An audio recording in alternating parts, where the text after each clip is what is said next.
Vadikani, handizivi kuti nyika yakuda kuenda kumawere here kana kuti zvakufamba sei. Isu tinokurudzira kuti shandai mozodya. Mumwe munhu ari kungoteedzana nemumwe munhu chete.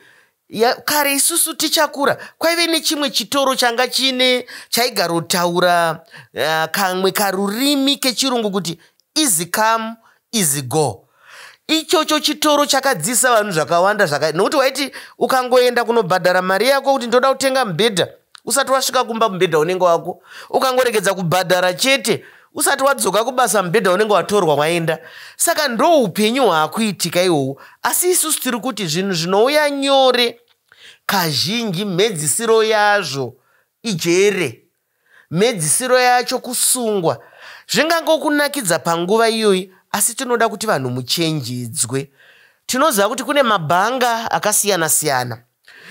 Kune mamedical aid, makadhi edu emamedical aid aya yekuti ini ndakamira kwakati ndakamira kwakati. Zvinogoneka sei kunge zvakudana zvakushandiswa nemumwe munhu, ini muridzi ndisingazivi, ini ndisina kuzviita, zvinofamba sei? Imbotipindura iva Makasi, ndozoenda kuna Musoni. Regai ndingotaura ndichiti kugadzirwa kunoita makadhi nematsotsi atiri kutaura nezvawo nhasi ndezvekuti vanoshandisa tumishina tuya twamborehwa tuya tunoba information yedu yose iri mumakadhi. Tumwe twacho twakati ngwarei maichisamba paya patinobaya pini yedu iya ine manhingi mana iyatiisa panhingi tichibaya paya inobva yasara yakadhindira nhamba dziya.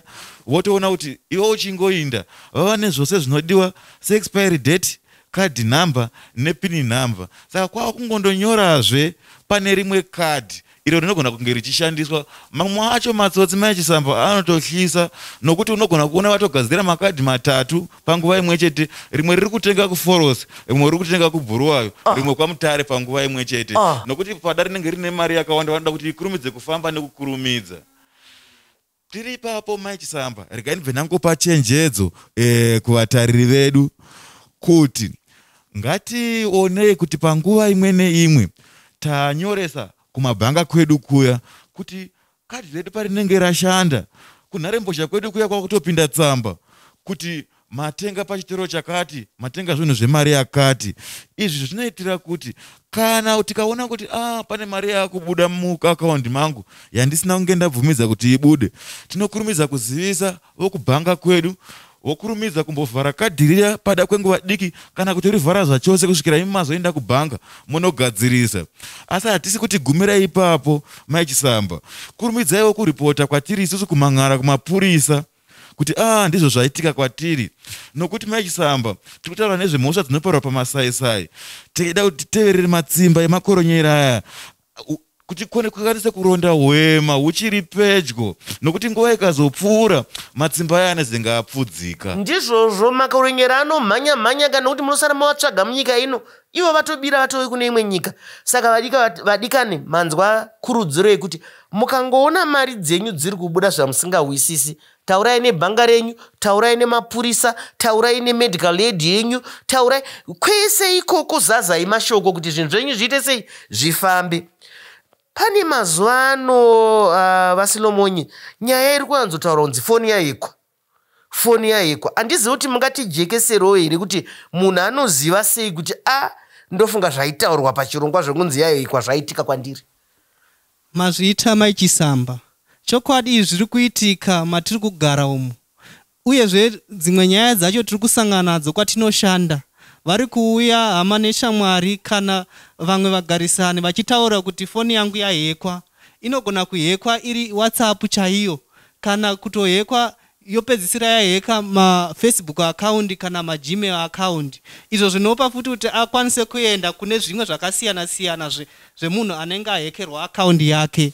Saka tiri kuti apa zvavanoita vanokusendera kameseji kana kuti vanokusendera information yekuti iwewe woklika pairi kana kuti woibaya paunongoivhura chete iwewe unobva watotorerwa akaundi yako. Saka kurudziro yatiri kuita kuvanhu ndeyekuti pane inonzi pachirungu two-step verification inogona kuitika pamaaccounts ese akafanana na WhatsApp, maemail. Iwe semunhu wona kuti akaundi yako inoopenwa neino two-step verification, zvinoita kuti kana munhu paanenge oda kutora akaundi yake anenge asina password yake yekuzopinda mukati kuti akwanise kutora akaundi iyoyo. Saka vazhinji vari kutorerwa maaccounts vanhu vanenge vasina kuita anonzi two-step verification pamaWhatsApp kana paFacebook kana paemail yavo. Ndingotsinira ipapo vanhu vakawanda vanoona kumagrupu angave paWhatsApp paya pachitumirwa zvimalingi zvinongonzi zvimalingi zviya.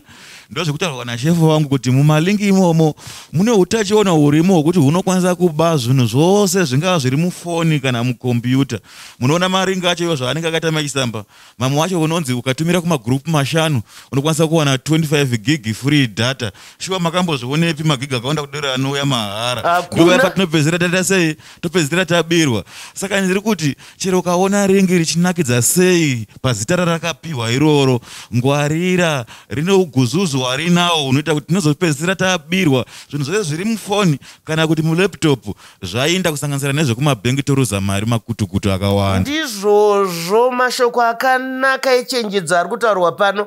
Vadikani vamwe vari kufunga kuti vari kubudirira nekunge vari muchigrupu ichi, vari muchigrupu. Chenjedzo iri pano ndekuti musapinde magrupu amusingazivi. Mukangoona maiswa chigrupu chamusingazivi, dzvanyai exit mubude, nekuti muri kuona kuti ipo paya pangodza kana zvimalinki kungovhura izvozvizvi. Regedzai, mukaramba muchifamba nesu muchiteedza nyaya iri pano muchanyatsohwisisa kuti vanhu vari kuba sei, vanhu vari kutenderera, munoziva vari kudzvova seshumba chaiyo. Saka ngativachenjererei. Ndiri kuuya kwamuri vamusoni.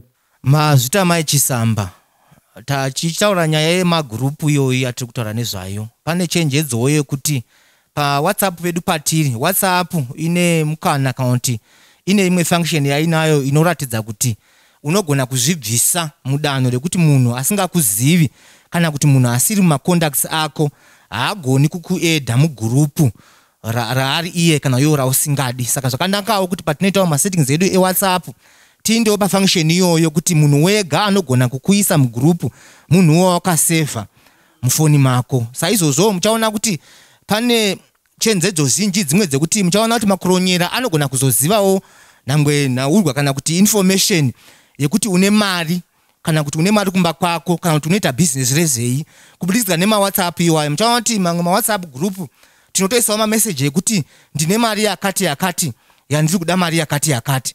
Saka muchaona kuti koronyera rinobva ratoziva neinformation yekuziva kuti vamakasi vane mari yakati yavari kuda kuchinja kuisa mari yakati. Saka dzimwe nguva wakutovawo target kubva ipapo. Saka zvobva zvapa njodzi yekuti kuva mumagrupu ausingazivi, hauchazivi kuti iwe wakangona grupu rakakongonzi wami join iwe uchibva waita, but igrupu rakagadzirwa nemunhu ari kuda kutsvaga hwema hwekuziva kuti pandingawana mari ndekupi uye kuti anogona kunga achichengeta mari mudzimba ndiani. Saka mukutaura kwamunonga muchiita mugrupu mune kufamba kwenguva, iye anonga achitova neinformation yekuziva kuti matargets angu ndeanani. Ndizvozvo mashoko akanaka ari kutaurwa pano. Ipapo muri ipapo pekutaura kuti vanhu ngatiraramei upenyu hwakavandika kani. Vamwe vakurarama upenyu paFacebook, vamwe vakurarama upenyu paWhatsApp. Munototaura nekuti tiri kuno, tiri kuhotera yakati, tiri kufamba zvakati, tichazoti todzoka kumba zvakati, nhasi zuva rakati. Siyaiwo zvimwe, pfekedzai mwoyo wenyu vhesi. Ngatisangane muchikamu chinotevera.